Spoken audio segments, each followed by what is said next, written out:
Eu quero então convidar a você que abra comigo a sua Bíblia, lá no profeta Abacuque, no capítulo de número 3. Nós leremos no versículo 16 até o versículo 19. Essa é a mensagem que o Senhor trouxe ao meu coração para anunciar a você nessa data especial. Momento de terminar, momento de começar. Que Deus venha ao nosso coração graciosamente falar nesta manhã. Assim diz a palavra do nosso Deus. Ouvi-o e o meu íntimo se comoveu. À sua voz tremeram os meus lábios. Entrou a podridão nos meus ossos e os joelhos me vacilaram. Pois em silêncio devo esperar o dia da angústia que virá contra o povo que nos acomete. Ainda que a figueira não floresça, nem haja fruto na vide, o produto da oliveira minta, e os campos não produzam mantimento, as ovelhas sejam arrebatadas do aprisco, e nos currais não haja gado. Todavia eu me alegro no Senhor, exulto no Deus da minha salvação. O Senhor Deus é a minha fortaleza, e faz aos meus pés como os da corça, e me faz andar altaneiramente. Ao mestre de canto para instrumentos de cordas. Oremos ao nosso Deus. Querido Deus, Santíssimo Pai, nessa manhã nós nos humilhamos diante de Tua santa e gloriosa presença. Eu bato no peito como pregador nesta manhã e clamo, Senhor, seja propício a mim, pecador. Seja propício, Deus, a meus irmãos pecadores. Pai, mais uma vez eu quero dizer ao Senhor que eu estou aqui nesse púlpito nessa manhã para ser boca de Deus para o Teu povo. Para pregar a palavra que o Senhor mandou. Aqui não se trata de um mero desempenho humano, em que um pregador fala e os membros da igreja levantam a tabuinha com a nota 7, 6, 5, 4. O Senhor sabe que eu não estou nem aí para isso. O meu desejo é agradar ao Senhor. Eu sei para quem eu tenho que prestar contas. E eu sei a quem eu tenho que ser fiel. Então, Deus, eu quero pedir ao Senhor que tenha misericórdia de nós. Dá não só ao pregador, mas aos crentes, uma postura de humildade. Para que tenhamos a certeza de fato que estamos ouvindo a Tua palavra. E ouvindo a Tua palavra, não nos julguemos superiores a ela, mas que a ela humildemente nos submetamos nessa manhã. Deus, dá-nos em 24 um coração mais quebrantado e humilde. Dá-nos em 24 o desejo de vivermos mais para Ti do que para nós. Dá-nos em 24 uma vida de oração mais abundante. Dá-nos em 24 o enchimento do Teu Espírito Santo. Deus amado, fala poderosamente ao nosso coração. Ó Deus, fala a nossa alma. Fala para que, ó Deus, ó Pai, comecemos um novo ano de uma maneira que Te agrada, ó Deus, ó Pai, de uma maneira que Te glorifica, de uma maneira que exalta o Teu nome, para que ao concluirmos este novo ano, Te agradeçamos, Deus, porque Tu, ó Deus, aplicaste em nossa vida a palavra ouvida no início e nós a pudemos viver durante todo um ano para a Tua glória. Fala, Deus, ao nosso coração e enche-nos do Teu Espírito enquanto ouvimos a Tua palavra. Essa é a nossa oração, esse é o nosso clamor, em nome de Cristo Jesus. Amém. Assentai-vos, queridos irmãos e irmãs.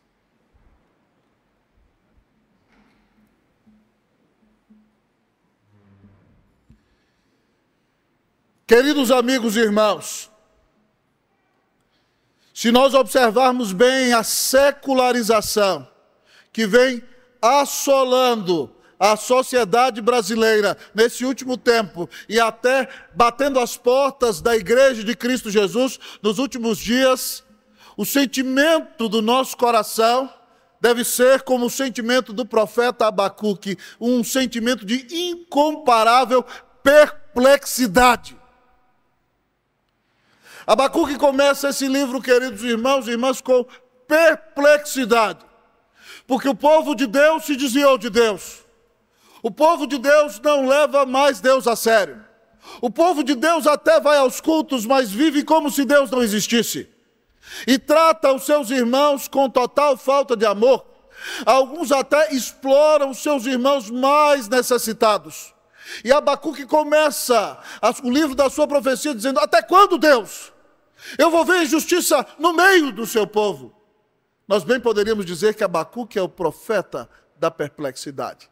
Abacuque vive pouco antes do exílio na Babilônia.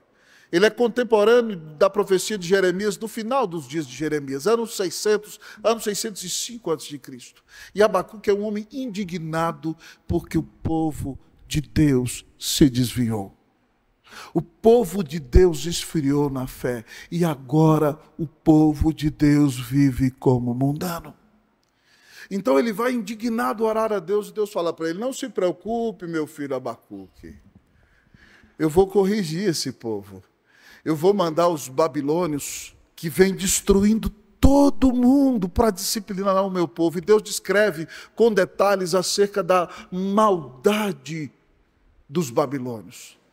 E agora Abacuque fica mais perplexo ainda, porque para ele o remédio se torna pior do que a doença. Ele diz: meu Deus, como é que o Senhor vai usar um povo mais ímpio do que nós para nos corrigir? E ele se coloca na sua torre de vigia, esperando que Deus fale com ele. E Deus consola o seu coração, ensinando para ele a doutrina maravilhosa da justificação pela fé. Deus diz para ele no capítulo 2, Abacuque, meu filho, eis o soberbo, a sua alma não é reta nele, mas o meu justo viverá pela fé. Continue crente, Abacuque, mesmo nesses dias tão difíceis. E Deus então, queridos irmãos, faz uma pregação a Abacuque, no qual ele mostra 5 ais que virão sobre a Babilônia.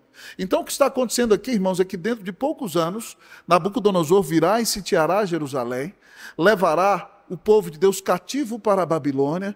O povo de Deus ficará ali 70 anos, mas no meio desse processo, Deus virá com sua pesada mão sobre a Babilônia, destruirá a sua tirania e envergonhará aquele povo. Então, no início do capítulo 3, Abacuque ouve a palavra de Deus e diz: tenho ouvido as tuas declarações, ó Senhor, e me sinto alarmado. Aviva a tua obra, ó Senhor, no decorrer dos anos, e no decurso dos anos faze-a conhecida. Na tua ira lembra-te da misericórdia. E a partir de então, irmãos, no versículo 3, é como se Abacuque tivesse a visão de uma teofania. O texto mostra que Deus, vindo de Temã, da região de Edom, do Monte Parã, do sul de Israel, e Deus então vem poderosamente revelando a sua glória, e há trovões, relâmpagos, montes saem do lugar, o caminhar de Deus convulsiona, queridos irmãos, a terra, as nações tremem diante da sua presença, e Deus vai manifestar a sua ira contra aqueles que não são seu povo, e vai disciplinar o seu próprio povo. E então, irmãos, depois de revelar a sua glória nessa grande visão, Abacuque, a partir do versículo 16, onde li com vocês, demonstra como ele reagiu à grande manifestação que Deus mostrou a ele que faria nos seus dias. E ao olhar para essa reação do profeta, nós vamos aprender para nós. Também o povo de Deus aprendeu para aquele momento no qual estariam no exílio. Nós teremos um novo começo agora em 24. O Senhor nos revela aqui lições para um novo começo. Nós vamos começar um novo ano. Nós já estamos no limiar de um novo começo. Nós já estamos nos umbrais de um novo ano. Poucas horas faltam para que este ano acabe. Que lições nós precisamos aprender para começar um novo ano, seja ele um ano tranquilo ou seja um ano difícil, para que vivamos debaixo da bênção de Deus. Ao olharmos para este texto, o Senhor tem para nós, para o início deste novo ano, lições para um novo começo. A primeira lição para um novo começo que devemos aprender é a lição do quebrantamento. A primeira lição para um novo começo que devemos aprender é a lição do quebrantamento. Crianças, se vocês estão anotando, o pastor vai falar bem clarinho. O tema do sermão é lições para um novo começo. Pastor, qual é a primeira lição que eu devo anotar? Bota aí, primeiro, quebrantamento. Pastor, não sei escrever essa palavra. Pede ajuda para sua mãe. Lições para um novo começo. Primeira delas, quebrantamento. Vamos ler, irmãos e irmãs, versículo 16. Todos numa só voz, vamos lá juntos? Ouviu. Vamos ler como Abacuque. Abacuque viu e agora está quebrantado. Imagine que você tenha visto a glória de Deus, tenha visto todas as promessas de juízo do Senhor, e agora você está diante de Deus. Olha como Abacuque fala, leamos todos juntos. Ouviu, e o meu íntimo se comoveu.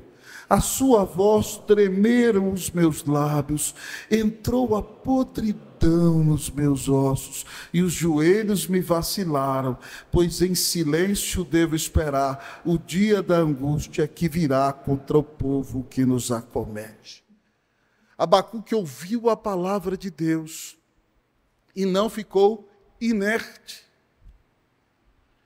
Abacuque ouviu a palavra de Deus e não ficou imune. Irmãos, eu acho que o pior momento na vida de um crente é quando ele se torna acostumado com a palavra de Deus. Ele ouve os grandes juízos da palavra de Deus e ele, já sei isso tudo aí. Ele se torna inerte. A palavra de Deus já não impacta mais o seu coração. O seu coração já ficou tão frio, tão gelado, tão endurecido, que ele ouve a palavra e ela não quebra mais o seu orgulho, ela não toca mais o seu interior, a atitude dele é soberba e ele acha que sabe de todas as coisas. Essa é a pior atitude na vida de um crente. Eu me lembro quando eu assumi o pastorado da Igreja Presbiteriana do Guará 2, lá em Brasília, em 2008, um irmão chegou para mim e falou assim, pastor, tudo que o senhor pregar da Bíblia, eu já sei. Eu já li a Bíblia mais de 15 vezes, então eu não vou aprender nada novo com o senhor, porque tudo que o senhor pregar da Bíblia, eu já sei. Eu falei, só tem uma coisa que o senhor não aprendeu. Ele o que, reverendo? Humildade. Porque quem é humilde não vai dizer que sabe de tudo, mas vai se humilhar na presença do Senhor. E Abacuque é um homem que ouviu a palavra e disse, ouviu. Quando ele ouviu Deus se revelando, sabe o que aconteceu com ele? O meu íntimo se comoveu. Está falando, irmãos, das suas entranhas, que no Antigo Testamento era um lugar onde eles achavam que estava o coração, a sede da personalidade. Abacuque está dizendo que ele ouviu a pregação sobre a ira de Deus e sobre como Deus vai disciplinar o seu povo, e o seu estômago começou a dar voltas, o seu íntimo se comoveu, sua barriga se apertou. Mas ele diz mais, a pregação da palavra o impactou fisicamente, a sua voz tremeram os meus lábios. Deus estava pregando para ele e a boca dele começou a tremer, irmãos, tamanho poder da mensagem da palavra de Deus. Mas ele diz mais, entrou a podridão dos meus ossos. Ele diz, meu Deus, eu sou fraco, será que eu vou aguentar tudo isso que o Senhor vai fazer? O texto diz, irmãos, que os ossos dele, entrou a podridão, ele diz, os meus joelhos me vacilaram, os joelhos de Abacuque começaram a bater. E ele então, quebrantado, humilhado na presença de Deus, diz, eu tenho que ficar quietinho e esperar o dia do juízo do Senhor. Em silêncio devo esperar o dia da angústia que virá contra o povo que nos acomete. Quantas vezes, irmãos, nós somos tão rápidos e tão prontos a querer nos vingar de nossos inimigos e também nos inimigos do povo de Deus. Mas Abacuque entende que Deus está no controle e tem poder sobre todas as coisas, e a sua justiça na hora correta será manifesta. Então ele, impactado com o poder desta palavra, deve ter uma atitude de quietude na presença de Deus, porque ele sabe que virá o dia da angústia para todos aqueles que perseguem o povo de Deus. A atitude de Abacuque é uma atitude de humildade. A atitude de Abacuque é uma atitude de prostração. A atitude de Abacuque é uma atitude de humilhação. A atitude de Abacuque é uma atitude de quebrantamento. Meus queridos irmãos e irmãs, Deus está me dando o privilégio, já me deu essa semana, de completar 6 anos como pastor da Igreja Presbiteriana Unida de São Paulo. Eu assumi o pastorado da igreja no dia 29 de dezembro do ano de 2017. Nós já estamos em 2023, 6 anos completos. E se você me perguntasse, pastor, qual foi uma das principais lições que o senhor aprendeu no pastorado da Unida, nesses 6 anos em que aqui está? Eu poderia dizer muitas para você, a graça de Deus, o Evangelho, o amor de Deus, a soberania de Deus. Mas eu gostaria de dizer sinceramente que nesses 6 anos, uma das coisas que mais Deus quis ensinar a mim, e se você como membro desta igreja é atento a esta igreja como um todo, foi o quebrantamento. No ano de 2020, nós fizemos toda uma programação especial para celebrarmos os 120 anos de nossa igreja. Fizemos essa Bíblia lindíssima. Já temos que lançar, né, meu presbítero Ernesto, a próxima edição. Estamos pensando para 2025, para os 125 anos da igreja. A Bíblia está esgotada, muita gente tem querido e não tem mais. E convidamos pregadores do Brasil inteiro para que estivessem todos os meses do ano conosco. E de repente, naquele ano que era tão especial para nós, Deus nos visita com uma pandemia. Familiares de membros de nossas igrejas morreram. Pessoas amadas deste rebanho faleceram naquele ano. Eu mesmo vi partir meu pai e um tio muito querido. O ano que nós achávamos que seria de grande festa e celebração, o ano de 120 anos da nossa igreja, foi um ano de choro, um ano de lágrimas, um ano de quebrantamento, um ano de humilhação. Depois nós preparamos tudo para que em 2022 nós tivéssemos uma programação extremamente especial para celebrarmos 100 anos de consagração deste templo.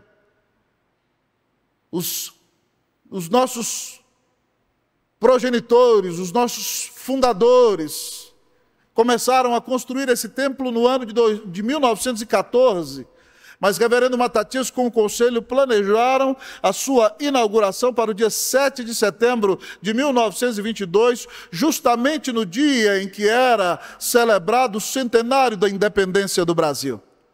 Então, no ano do bicentenário, nós também imaginamos e sonhamos com uma programação toda especial, e Deus de repente manda a Cracolândia, a temida Cracolândia, para a porta da nossa igreja.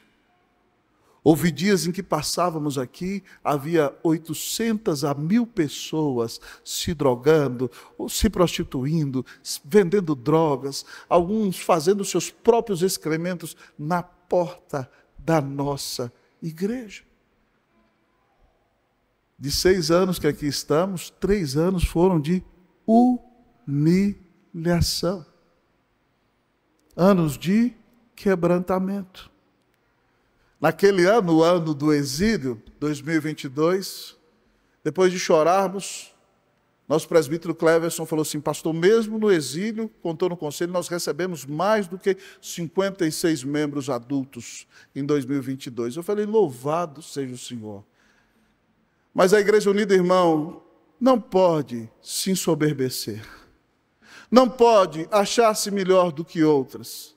Ainda que ela tenha uma história maravilhosa, ainda que nós tenhamos bênçãos inúmeras para contar, Deus tem nos ensinado nesses últimos anos que a atitude que Ele requer de nós é uma atitude de humilhação, é uma atitude de quebrantamento. Nós devemos prostrar os nossos joelhos, nós devemos clamar a misericórdia do Senhor, nós devemos confessar os nossos pecados ao nosso Deus, nós devemos clamar ao Senhor para que não nos entregue a nossa própria sorte, nós devemos pedir a Deus, amados irmãos, que tenha misericórdia de nós e nos dê um coração quebrantado e humilde, e nos faça mansos e humildes de coração, tal como é o nosso Senhor Jesus Cristo, que disse: tomai sobre vós o meu jugo e aprendei de mim, que sou manso e humilde de coração, e achareis descanso para a vossa alma, porque o meu jugo é suave e o meu fardo é leve. Irmão, não entre em 2024 achando que você é bom por si mesmo. Nem olhe para suas conquistas como se elas fossem somente mérito seu. Entenda que se você tem bênçãos e chegou até aqui, é única e exclusivamente por causa da graça de Jesus. Então que você comece 2024 com uma atitude menos soberba e com um coração mais quebrantado e humilde. A primeira lição que nós precisamos aprender para começarmos um novo ano é que devemos nos humilhar na presença do Senhor. A Escritura diz: humilhai-vos na presença do Senhor e Ele vos exaltará. A palavra de Deus diz que Deus abate ao soberbo, mas aos humildes Ele dá a sua graça. Que Deus em 2024 te dê um coração quebrantado e humilde. Que você não se ache melhor do que ninguém. E se você chegou onde chegou, é porque Deus te deu saúde, te deu inteligência, te deu força, te deu dons maravilhosos, e no final de tudo, toda glória tem que ser dada somente ao Senhor. Primeira lição para o novo começo, primeira lição para um começo abençoado: que Deus nos dê um coração humilhado, que Deus nos dê um coração quebrantado, em nome de Jesus. Amém! Louvado seja Deus. Tem um crente aí no meio. Pastor, mas que outra lição deveria eu aprender para ter um ano abençoado? Que outra lição Deus tem para nós, para que nós vivamos este novo momento debaixo da bênção de Deus? O povo de Deus ia enfrentar um novo momento, o momento do exílio. E Deus lhe ensinava lições. Deus está nos dando um novo momento em 2024. Qual é então a segunda lição para um novo momento? A segunda lição para um novo momento que o texto nos apresenta, irmãos, é a alegria. Segunda lição para um novo momento é a alegria. Anotaram, crianças? Sim? Então vamos lá. Leamos, irmãos, versículo de número 17. A igreja lerá o 17, eu lerei o 18. Eu vou ler com vocês o ainda, e vocês leem todo o versículo. Vamos lá? Ainda.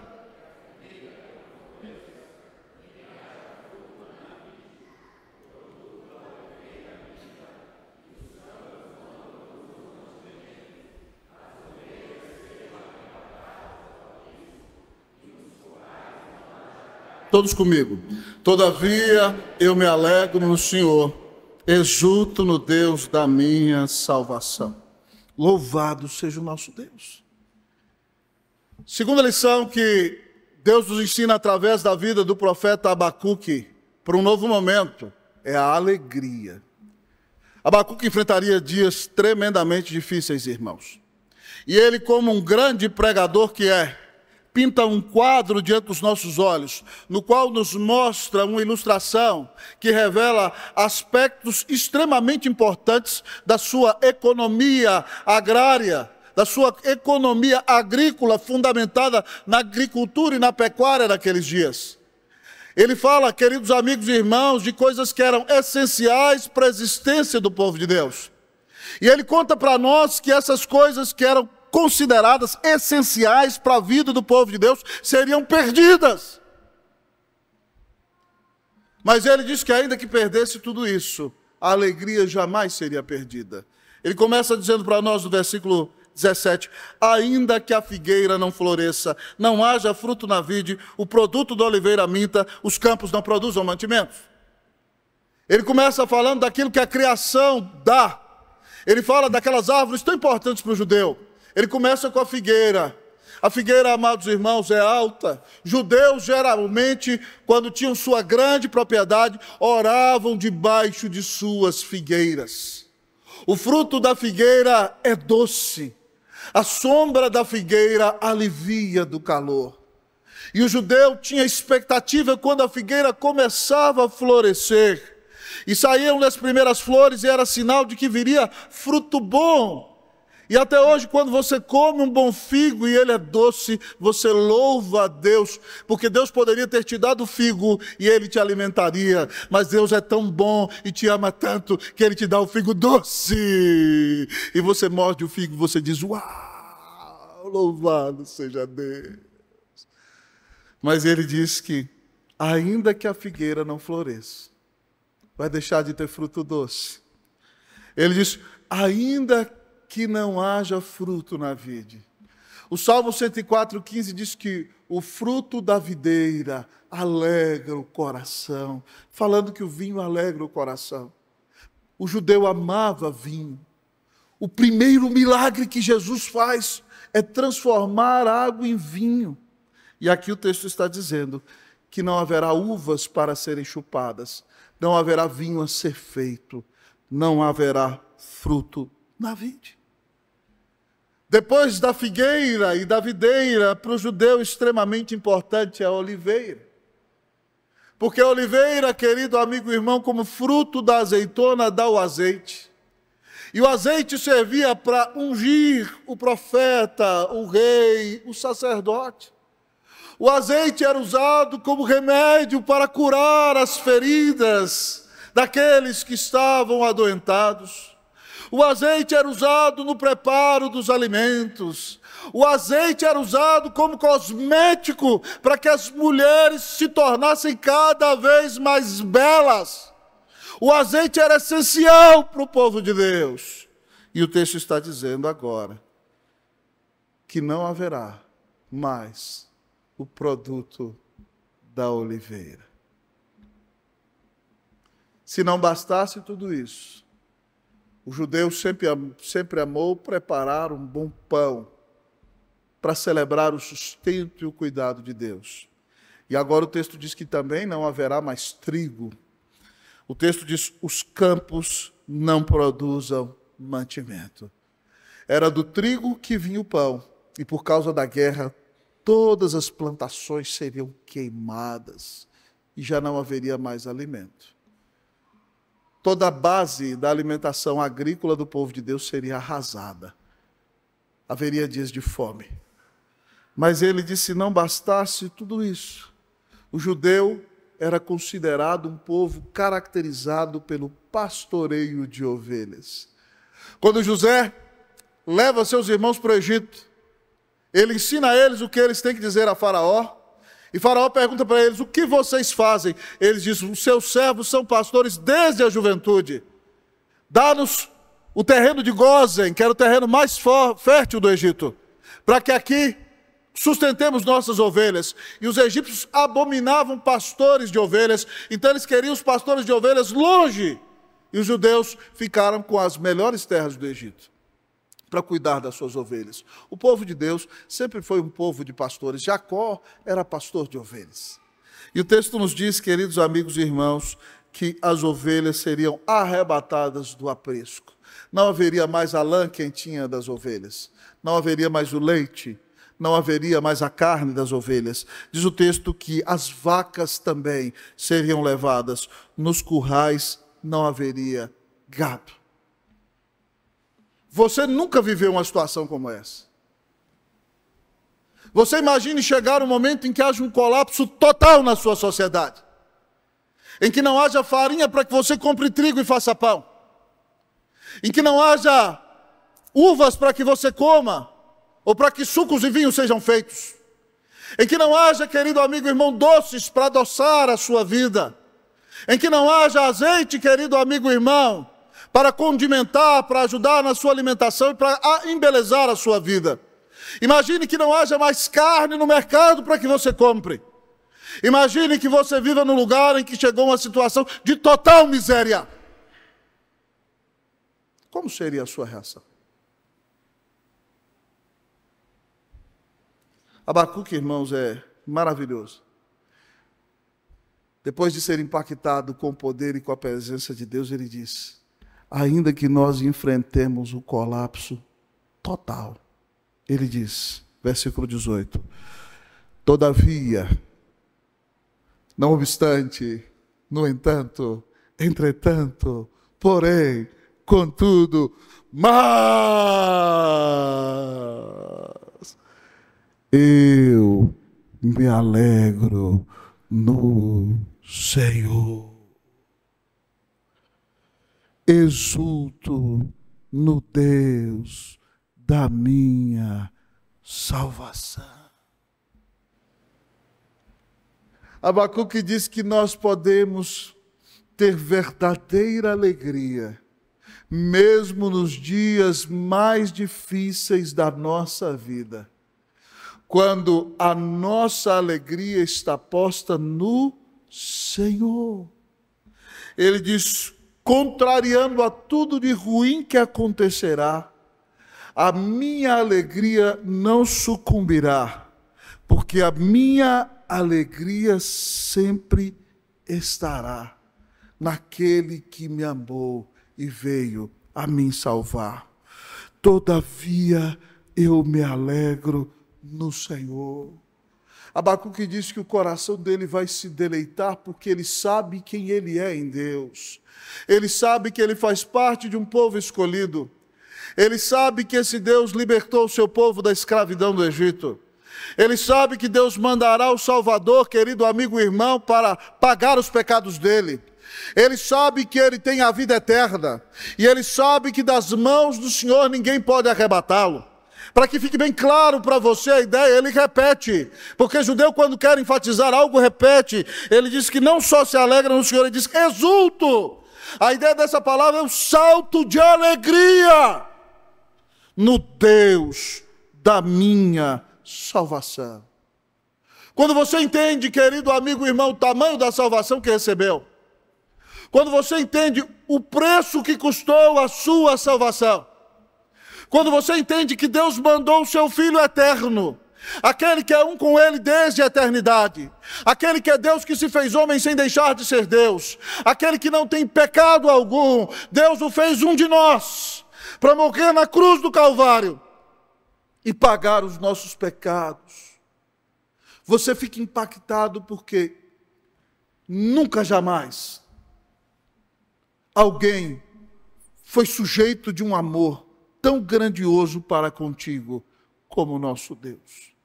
Ninguém te ama como o Senhor te ama. Ninguém jamais poderá te amar com o amor que Deus te amou. Deus te amou de tal maneira que deu o Filho unigênito dele para morrer numa cruz, para que se de fato você nele crê, você não pereça, mas você tenha a vida eterna. Você, pasme comigo, é a pessoa mais amada da terra. Você custou o sangue do eterno Filho de Deus. E mesmo depois de crente, você tem sido tão mal criado com o Senhor. Você tem desrespeitado tanto a Deus. Você não tem priorizado como deveria. Você não tem buscado como deveria. Você não tem feito dele o maior amor da sua vida. Você tem pecado contra ele inúmeras vezes. Mas porque deu Cristo em seu lugar, ele não desiste de você. Jesus disse que nós somos ovelhas dadas a Ele pelo Pai.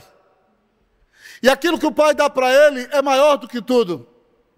E Ele diz, as minhas ovelhas ouvem a minha voz, eu as conheço, elas me seguem, eu lhes dou a vida eterna, jamais perecerão. Nunca ninguém jamais poderá arrebatá-las da minha mão.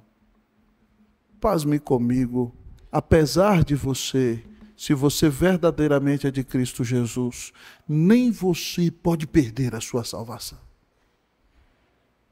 Que amor maravilhoso é esse?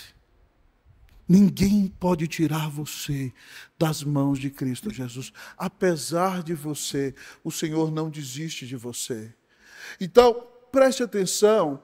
Talvez você enfrente momentos difíceis neste mundo, mas o que define a sua identidade é quem você é em Cristo. Você é filho amado de Deus. Você custou o sangue do eterno Filho de Deus. Ninguém arrebata você das mãos do Senhor Jesus. Então, por mais que você enfrente dias difíceis, você sabe que o coração de Deus para com você nunca jamais mudará. Então, isso pode te dar paz no meio da aflição. Pode te dar paz no dia da tormenta. Porque você tem a promessa do Senhor que te diz: eu nunca te deixarei, jamais te abandonarei. Ele te assegurou que dias difíceis haverá. Ele diz: estas coisas vos tenho dito para que tenhais paz em mim. No mundo passais por aflição, mas tende bom ânimo, eu venci o mundo. Confie então neste Senhor maravilhoso e se alegre, porque Deus te ama e nunca vai deixar de te amar. Eu gosto muito da frase do reverendo Charles Spurgeon, que diz o seguinte, que não existe nada que eu possa fazer para que Deus me ame mais. Mas não existe nada que eu possa fazer para que Deus me ame menos. Querido amigo e irmão, pense neste amor nesta manhã. E deixe-se impactar com as ondas do amor de Deus. O Senhor te ama, perdoou todos os teus pecados, te deu um lugar garantido nos céus, está presente em sua vida, não desistirá de você, mas usará todos os meios para que você cresça espiritualmente, para que você esteja mais próximo dele, para que você seja moldado cada vez mais à imagem de Cristo Jesus. Então, tudo que acontece na sua vida é para o seu bem. É porque Deus te ama. É para que você cresça. É para que você esteja mais pertinho dele. E então você, quando entende isso, você aprende a se alegrar na sua salvação. Até quando alguém bate em você, querido, é óbvio que você não gosta, mas isso faz com que você entre para o seu quarto, dobre o seu joelho e apresente todo o caso ao Senhor. Isso te aproxima do Senhor. Até quando o diabo te persegue. Ninguém gosta de sofrer as assolações do inferno e do demônio, mas até nisso o inimigo perde, porque você corre para a presença do Rei. E ele acolhe você. E você se humilha na presença de Deus. Lutero dizia, irmãos, que Satanás é o cachorro na corrente de Deus. Então, quando o Senhor diz para ele, pega Rex, ele sai. Mas quando o Senhor fala para ele, vai deitar, ele cai. Então, às vezes o diabo vem latindo para você, você corre para Jesus, Jesus fala, vai deitar, ele deita.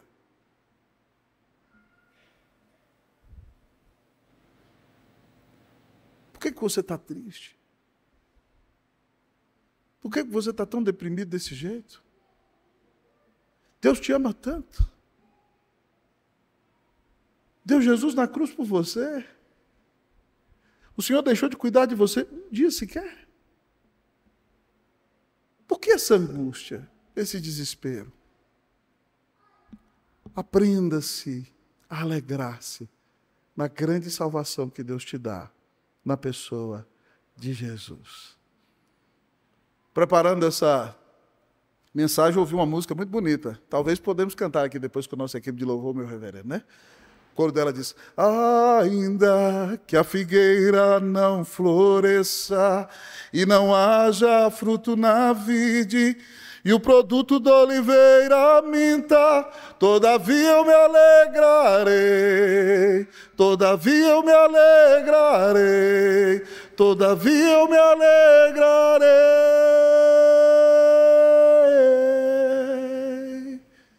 Que independentemente da circunstância que você enfrente, que a alegria de Cristo inunde a sua vida. Pastor, como eu posso experimentar essa alegria? Paulo diz em Filipenses 4:4, alegrai-vos sempre no Senhor. Outra vez digo-vos, alegrai-vos. Temos novos pregadores aparecendo na igreja. Irmãos, quando o Senhor é a nossa maior alegria, nós podemos, irmãos, viver contentes em toda e qualquer situação. Que o Espírito Santo te encha de alegria em 2024, em nome de Jesus. Amém!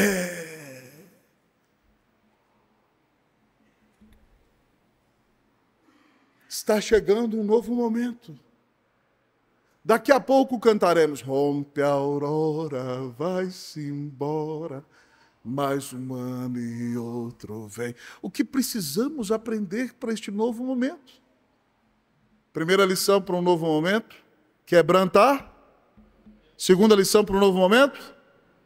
Terceira e última lição para um novo momento que aprendemos nesta manhã, confiança. Terceira lição para um novo momento, confiança. Versículo de número 19. Eu lerei uma vez e a igreja a segunda vez, para que entre bem em nossos corações. O Senhor Deus é a minha fortaleza, e faz os meus pés como os da corça, e me faz andar altaneiramente. Vocês, vamos lá, podem ler?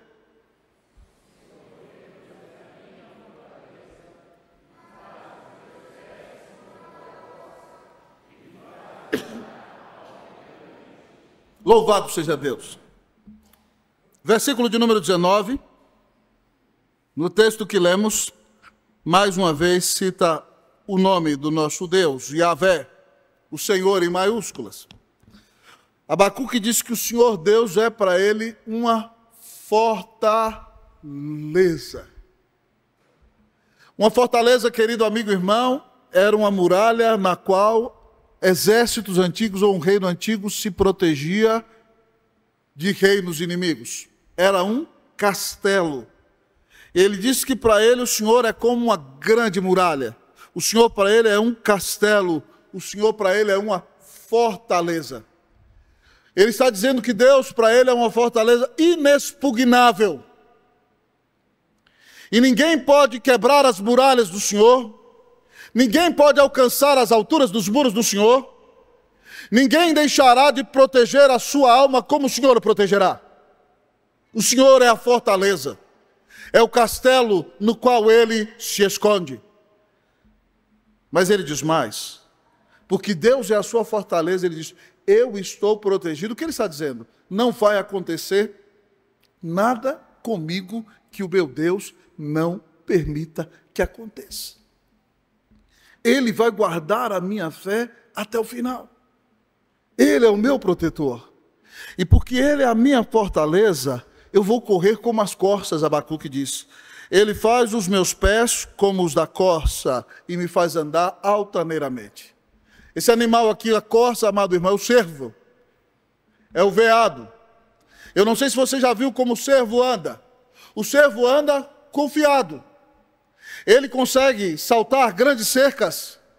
E se você já viu algum programa, por exemplo, da National Geographic, quando você vê leões ou lobos correndo atrás de cervos, geralmente os cervos conseguem fugir e correr dos leões porque eles têm grande velocidade. Abacuque usa mais uma ilustração dos seus dias dizendo, eu vivo como a corça. A corça não vive angustiada, desesperada, porque se o inimigo atacar, ela corre. Ela é veloz. Ele está dizendo que ele confia em Deus. Que quem lhe dá o livramento que ele necessita é o Senhor. E essa confiança é tão importante na vida de Abacuque, que a oração que ele faz se torna um louvor a Deus. Ele termina dizendo que o Senhor o faz como a corça, o faz andar altaneiramente, ele anda confiado. Ele diz ao mestre de cantos para o instrumento de cordas. Isso virou uma peça musical, o texto desse sermão. O povo de Deus cantava isso. Quem confia no Senhor, é o que Abacuque está dizendo, termina louvando a Deus, ainda que enfrente circunstâncias difíceis. Mesmo a aflição fez com que Abacuque confiasse no Senhor, E isso fez então que ele se firmasse em Deus, confiasse no Deus que lhe dá o livramento, e vivesse então de maneira confiada e alegre. E isso faria que não somente ele, mas todo o povo de Deus pudesse cantar, porque Deus cuida do seu povo, Deus abençoa o seu povo, Deus conduz a vida do seu povo. Nós podemos louvá-lo, mesmo nos momentos mais difíceis de nossa vida. O fim de ano está chegando, irmãos. Além de atender irmãos e irmãs essa semana, eu aproveitei para ler o máximo. Estou de férias a partir de amanhã, retornando à igreja no domingo 21 de janeiro. E já comecei a selecionar os livros que têm que ser lidos no ano e nesse mês de férias. E a mente já começa a borbulhar, pá. Se você for lá em casa, Cleusa não vai nem querer que você entre, porque tem livro para todo lado. Nós vamos reformar o apartamento, vamos tirar muito livro de lá e trazer para cá, né, meu bem? Mas eu não sei se você é como eu. Eu gosto de ler livros novos, mas eu gosto de voltar em alguns livros velhos.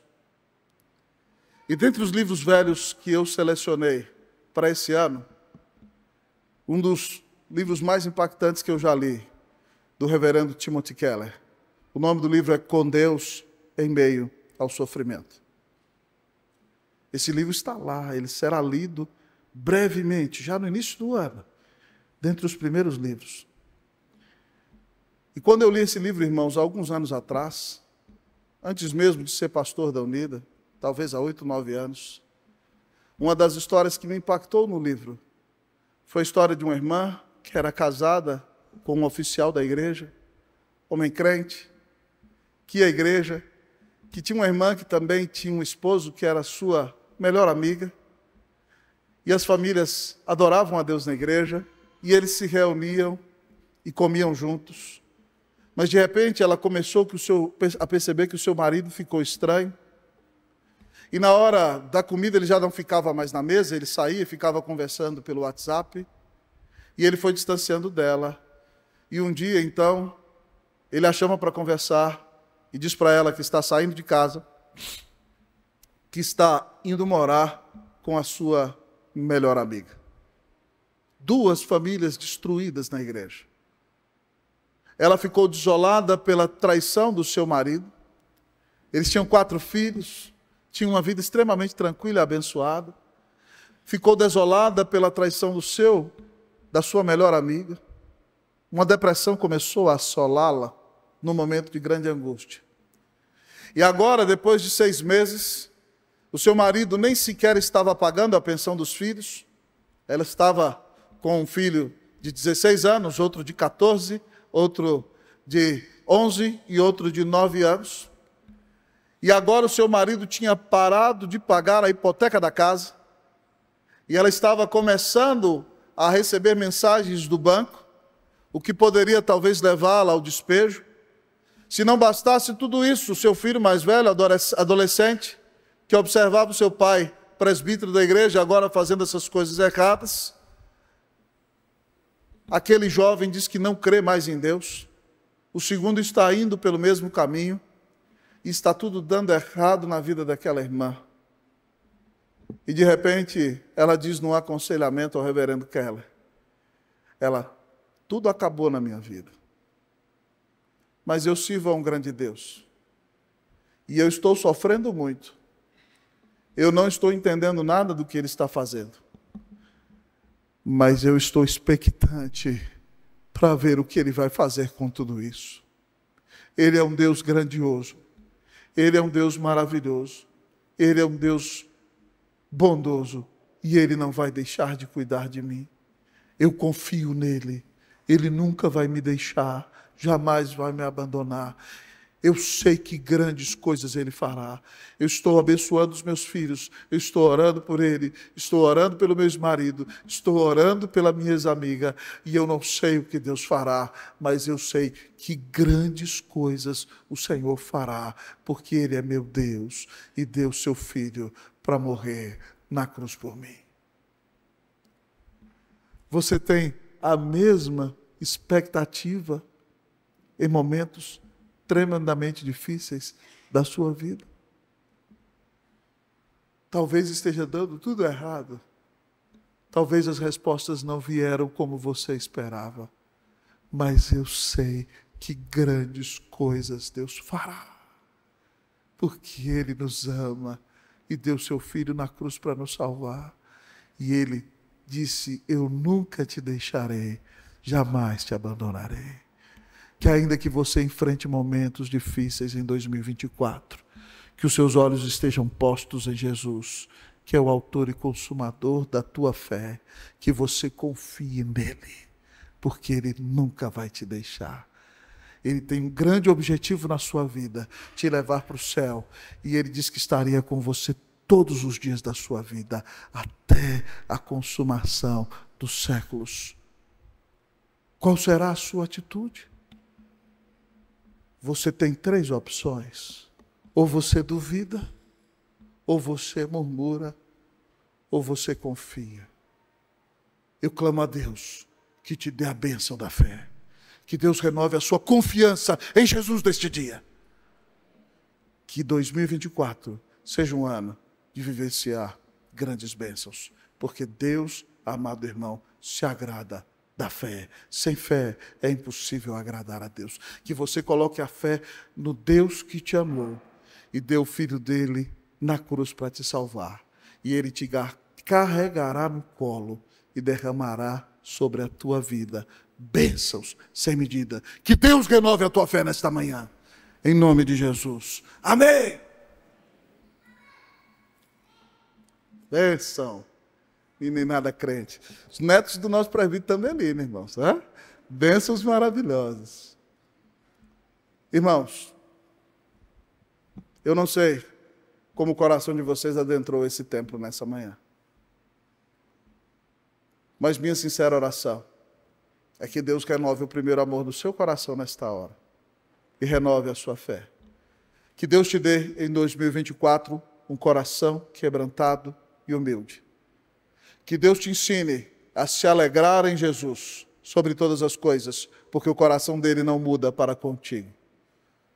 Que Deus renove a sua fé e que você tenha confiança no Senhor, porque Ele nunca vai te deixar, jamais vai te abandonar. Que Deus te abençoe ricamente em 2024, em nome de Jesus. Amém!